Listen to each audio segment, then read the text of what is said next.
Oke, Assalamualaikum warahmatullahi wabarakatuh. Sekarang kita ketemu lagi di pertemuan berikutnya tentang mata kuliah pengendalian dan penjaminan mutu. Ya, nah di sini kita akan lebih membahas tentang alat-alat dan metode-metode yang digunakan oleh perusahaan-perusahaan untuk melaksanakan PPM tadi. Nah, di sini ada Praktek Manajemen Mutu atau QMP, ya Quality Management Practice. Nah, apa tuh QMP gitu ya? Dia adalah serangkaian proses operasional terkoordinasi untuk menghasilkan kualitas. Nah, dia juga bisa menjadi pendorong kinerja organisasi. Nah, di QMP ini ada 4 poin yang teman-teman harus pahami. The first is commitment management. Komitmen manajemen ini muncul dari kepemimpinan atau manajemen senior, di mana senior ini bahasanya untuk mendefinisikan manajemen atau orang-orang lama yang memang sudah tahu betul bagaimana manajemen yang ada di organisasi tadi. Yang kedua adalah hubungan karyawan. Kalau misalnya bicara tentang hubungan karyawan, nah kita mau bahas tentang manajemen suatu kualitas suatu organisasi, maka tidak mungkin kita tidak melibatkan hubungan antar karyawan. Baik itu karyawan satu divisi ataupun karyawan antar divisi, itu akan pasti apa ya akan terlibat lah antara satu dengan yang lain mengenai interaksinya.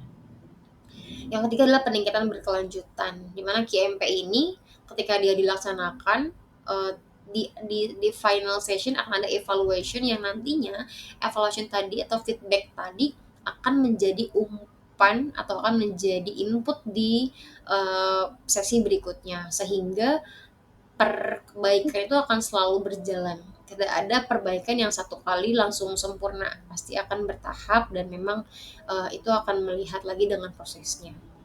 Yang terakhir adalah alat mutu. Tidak mungkin suatu perbaikan manajemen mutu atau kinerja itu tidak pakai alat. Pasti ada alatnya gitu ya. Nah, kedua adalah quality function deployment. Metode berorientasi pada pelanggan atau bahasanya menerjemahkan suara pelanggan. Nah, QFD ini alatnya apa gitu ya? Ada House of Quality. Nah, QFD ini nanti akan memetakan tuh hubungan antara apa yang pelanggan mau gitu ya atau what's-nya sama bagaimana perusahaan merespon itu. Jadi bicaranya memang pada pelanggan, pelanggan maunya apa, lalu nanti si perusahaan itu responnya bagaimana. Dan setelah bagaimana yang direspon oleh perusahaan, pasti nanti akan ada output, sebelum output ada prosesnya dulu, lalu di outputkan berupa produk atau jasa yang memang sesuai dengan kemauannya si pelanggan. Kenapa kita harus pakai KFD gitu ya? Karena ada 3 nih yang benar-benar terasa banget dijadikan manfaat sebagai KFD tadi. Pertama adalah pengembangan produk berorientasi pelanggan. Sampaikan kalau namanya pelanggan orientasinya pada pelanggan, maka apa yang pelanggan mau teman-teman ya harus ikutin gitu kan ya, karena mereka yang punya uang dan mereka yang punya mau memang harus dituruti. Nah, ketika perusahaan sudah memperbaiki produknya based on customers wants, ya maka produk itu dia akan berkembang ke arah yang lebih baik. Gitu. Yang kedua adalah peningkatan kualitas. Kan tadi bicara pengembangan, tidak mungkin pelanggan tuh mau barang yang tidak berkualitas, pasti dia mau yang berkualitas, mau yang sesuai banget dengan apa yang dia inginkan gitu ya, sehingga kualitas produk kita juga akan meningkat. Yang ketiga adalah peningkatan efisiensi. Nah, karena memang sudah apa ya, sudah sesuai banget dengan keinginan pelanggan gitu ya, maka waktu tunggu dari sisi dia habis production lalu ke distribution lalu ke selling. Nah, di sesi selling itu dia akan lama. Jadi efisiensi dari sisi inventory di gudang juga nggak akan terlalu lama. Jadi perputarannya cepat. Nah, itu bisa ngurangin efisiensi banget ya teman-teman ya. Sehingga desain produk atau siklusnya pun tidak terlalu panjang. Nah, ini kita bicara benchmarking sama evaluasi kinerja. Benchmarking itu apa sih gitu ya? Dia adalah proses sistematis untuk mengukur produk, layanan, dan juga praktek terhadap organisasi superior. Tujuannya untuk apa sih gitu ya? Biar kita bisa tahu kesenjangan apa yang dimiliki oleh beberapa produk kah atau mungkin perusahaan, sehingga nanti kita bisa melakukan dengan cara membandingkan gitu ya, perbandingan peer group namanya, dimana nanti di sini akan ada perbandingan kinerja unit serupa gitu ya, unit sejenis, apa mungkin unit yang melaksanakan produksi apa yang memang unitnya sejenis, itu bisa kita identifikasi mana yang sudah efisien dan mana yang belum. Nah, kedua adalah analisis data. Karena yang namanya analisis erat sekali dengan yang namanya statistik, maka di mata kuliah ini pun memang tidak menutup kemungkinan teman-teman akan juga belajar tentang statistik tadi. Di mana statistik nanti atau kita sebut dengan DEA, Data Influence Analysis, dia itu metode yang nantinya bisa membandingkan tadi ya, membandingkan unit yang sudah kita bandingkan di awal, dan setelah nanti dibandingkan tahu kesenjangannya how many persen. Nah, setelah indikasi gapnya berapa persen itu, nanti kita bisa mencapai atau menetapkan target capaian itu berapa persen sih yang harus ditingkatkan. Lalu terakhir adalah keunggulan bersaing. Yang namanya benchmarking, sudah ada perbandingan antar unit sehingga dia tahu gapnya berapa persen, lalu dia akan berusaha untuk mencapai target, maka tentunya punya pengaruh positif. Ketika dia sudah benar-benar menjalankan hasil improvement tadi, ya pasti dia bisa menjadi orang-orang atau menjadi organisasi yang siap bersaing dengan manapun. Nah, ini kita lanjut ke alat lain ya, alat peningkatan mutu berkelanjutan atau CQI. CQI ini Continuous Quality Improvement. Pendekatan mutu berkelanjutan, memang secara terus-menerus gitu ya. Nah, di sini ada 7 tools, ada diagram Pareto, diagram sebab akibat, peta kendali gitu ya. Pareto bagaimana nih? Ya, dia ada sumbu Y dan sumbu X-nya, di mana nanti akan melihat bagaimana frekuensi terhadap waktu dan juga apa dampak yang terjadi begitu. Kedua adalah diagram sebab akibat atau fishbone diagram, atau mungkin bisa disampaikan sebagai diagram tulang ikan. Nah, di mana fishbone ini nanti dia akan membreakdown masalahnya apa-apa saja, lalu akarnya atau sebabnya kenapa muncul masalah tadi itu akan di breakdown satu persatu begitu. Lalu untuk PDCA sendiri, plan, do, check, act ya, dia adalah sebuah metode dan siklus juga sebetulnya, karena PDCA ini, P itu-nya plan atau merencanakan, D itu adalah do, kita bisa melaksanakan apa yang sudah kita rencanakan, lalu dicek secara berkala atau diperiksa secara berkala, lalu di act ini adalah kalau memang teman-teman mau mengaplikasikan hasil ceknya tadi, apakah nanti ada yang salah atau tidak, baru di-actionkan kalau memang sudah sempurna. Nah, PDCA ini ditemuin oleh Dr. Deming ya. Memang tujuannya adalah untuk bisa mengukur mengukur langkah-langkah mana yang harus dilakukan untuk perbaikan-perbaikan dari sisi proses dan juga produknya. Lalu untuk Six Sigma dan Lean Manufacturing. Nah, ini kita bisa lihat di slide berikutnya. Ini Six Sigma. Kalau yang namanya Six Sigma itu erat sekali kaitannya sama yang namanya mengurangi variasi dan cacat dalam proses. Jadi kalau misalkan teman-teman ada di suatu divisi yang memang dia itu rawan cacat gitu ya, rawan terjadi hal-hal reject atau rework, ya teman-teman bisa ambil metode Six Sigma ini sebagai bahan untuk menjadi improvementnya atau menjadi perbaikannya. Tujuannya apa sih? Karena kita memang mau fokus mengurangi variasi cacat, ya berarti kita juga bisa mencapai kualitas nyari sempurna. Itu tujuannya.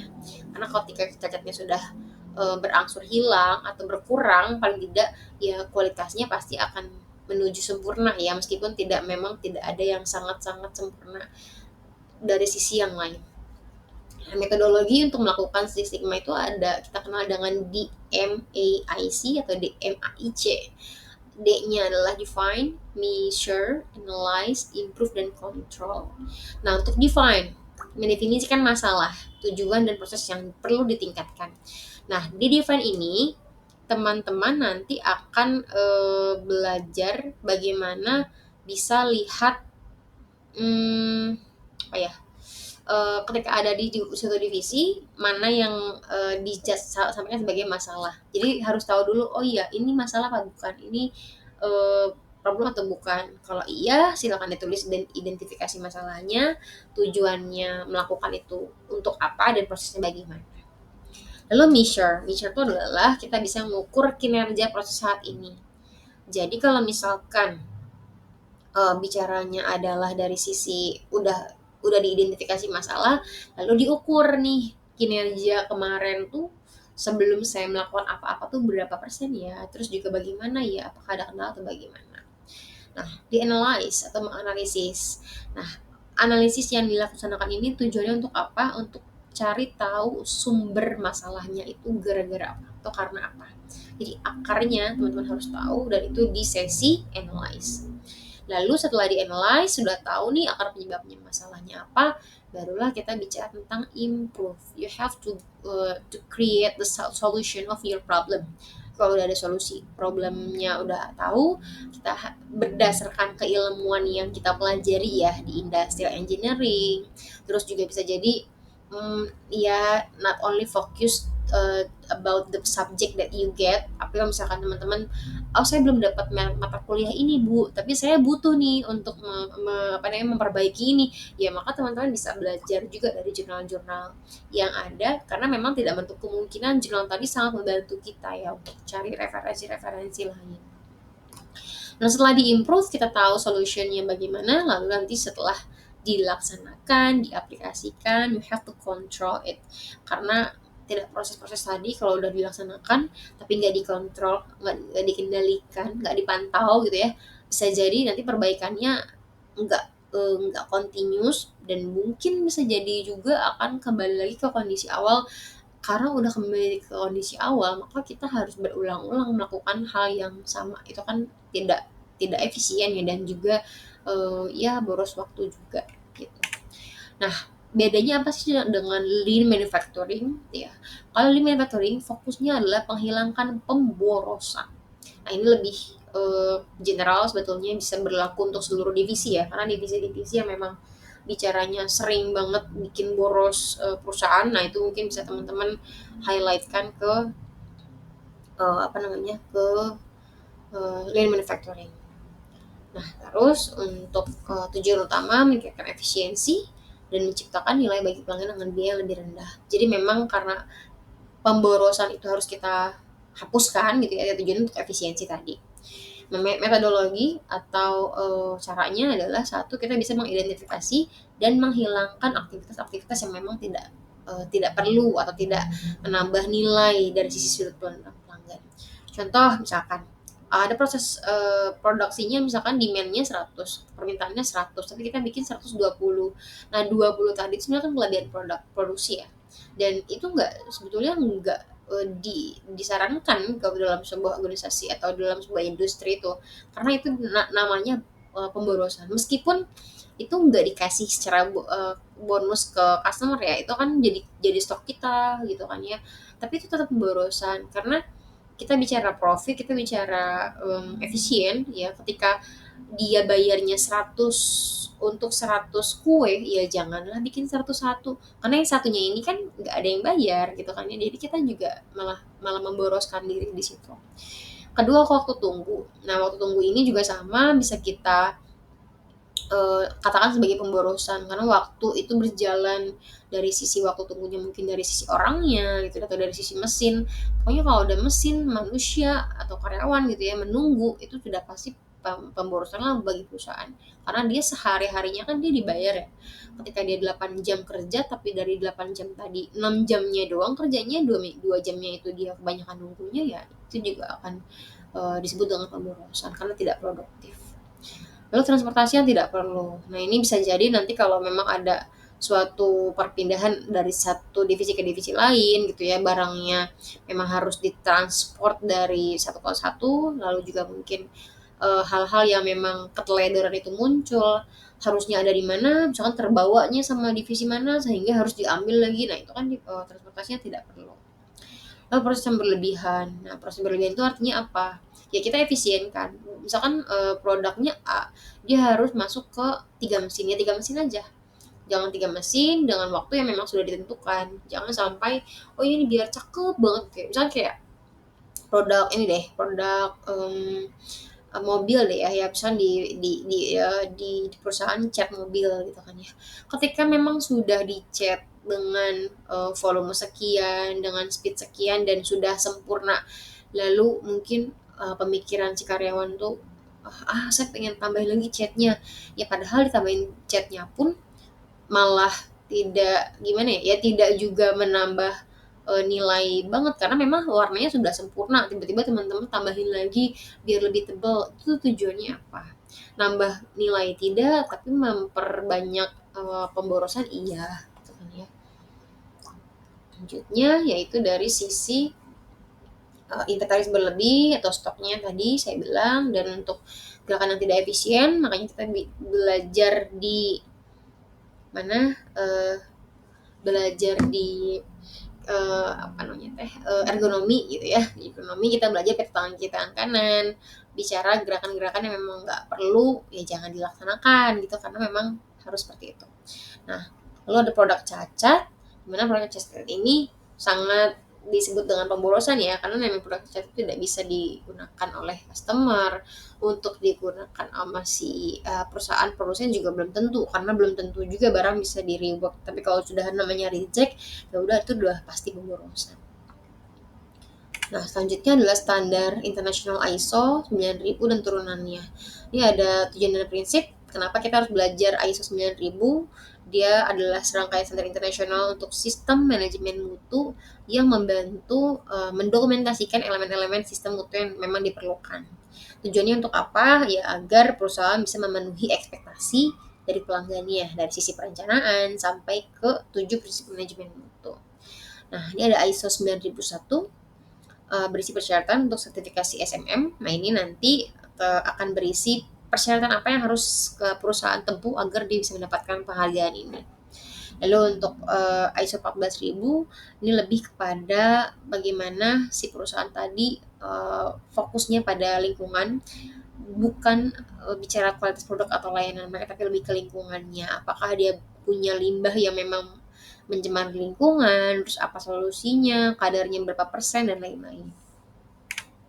Lalu ada Malcolm Baldrige National Quality Award atau MBNQA, ini penghargaan tertinggi di Amerika Serikat. Ini untuk perusahaan-perusahaan yang memang kinerjanya dianggap unggul gitu ya, melalui beberapa indikator-indikator. Nah, kriteria Baldrige ini banyak sebetulnya, ada sekitar 17 kriteria.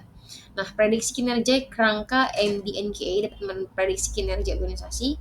Nanti ketika ada alat ukurnya, kita bisa masukkan nih keadaan yang sebenarnya bagaimana versi perusahaan, nanti baru bisa dinilai berapa persen kinerja dan kategorinya kemana, apakah kategori buruk atau kategori baik dan segala macam. Oke, selanjutnya adalah masa depan kualitas. Nah, di sisi masa depan kualitas ini kita bisa nanti lebih bagaimana bisa menerapkan praktek-praktek yang sudah dipelajari, alat-alat apa yang akan kalian gunakan untuk mendefinisikan, lalu menganalisis, dan nantinya akan menghasilkan improvement mana gitu ya di sebuah perusahaan yang memang tidak hanya memenuhi pelanggan harapannya, bisa juga melampaui mereka, karena memang ketika harapan itu dipenuhi it's okay, tapi kalau dilampaui ekspektasinya, kita bisa kasih yang plus dari apa yang pelanggan inginkan, tentunya itu akan berdampak ya pada kepuasan terhadap kita sebagai produk kita ataupun kepada perusahaan yang kita pimpin, kayak gitu. Nah, intinya dalam kualitas itu investasinya lebih kepada ya tadi, ketika kita sudah bisa menerapkan semua alat segala macam, dan kalau memang kita bisa melihat juga bahwa produk-produk memang berkualitas, dia pasti umurnya panjang. Artinya dari sisi daya tahan, dari sisi perusahaannya pun gitu ya, karena memang dia memuaskan si pelanggan, maka ya orang akan lebih sering continuous ke sana, dan tentunya bikin bisnis dia juga lebih panjang gitu ya, tidak langsung putus dikecewai oleh orang. Seperti itu teman-teman, sedemikian untuk masalah pertemuan kita hari ini. Mudah-mudahan ada pertanyaan, silakan ajukan pertanyaannya di forum diskusi. Terima kasih. Assalamualaikum warahmatullahi wabarakatuh.